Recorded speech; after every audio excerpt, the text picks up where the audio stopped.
السلام علیکم ورحمۃ اللہ وبرکاتہ۔ بسم اللہ الرحمن الرحیم۔ اکثر عورتیں دوزخ میں کیوں؟ حضرت ابو سعید خدری رضی اللہ عنہ فرماتے ہیں کہ رسول کریم صلی اللہ علیہ وسلم عید الاضحیٰ یا عید الفطر میں عید گاہ تشریف لے گئے۔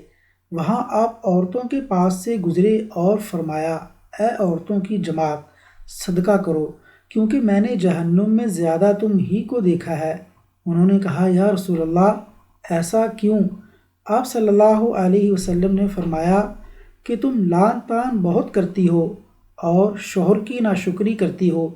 باوجود عقل اور دین میں ناقص ہونے کے میں نے تم سے زیادہ کسی کو بھی ایک عقل مند اور تجربہ کار آدمی کو دیوانہ بنا دینے والا نہیں دیکھا۔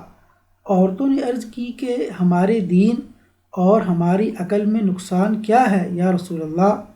تو آپ صلی اللہ علیہ وسلم نے فرمایا، کیا عورت کی گواہی مرد کی گواہی سے نصف نہیں ہے؟ انہوں نے کہا، جی ہے۔ آپ صلی اللہ علیہ وسلم نے فرمایا، بس یہی اس کی عقل کا نقصان ہے۔ پھر آپ نے پوچھا، کیا ایسا نہیں ہے کہ جب عورت حائضہ ہو تو نہ نماز پڑھ سکتی ہے اور نہ روزہ رکھ سکتی ہے؟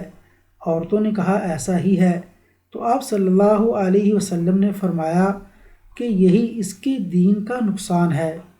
اللہ تبارک و تعالیٰ سے دعا ہے کہ اللہ تعالیٰ ہمیں زیادہ سے زیادہ نیک اعمال کرنے کی توفیق عطا فرمائے اور برے اعمال سے محفوظ فرمائے۔ آمین یا رب العالمین۔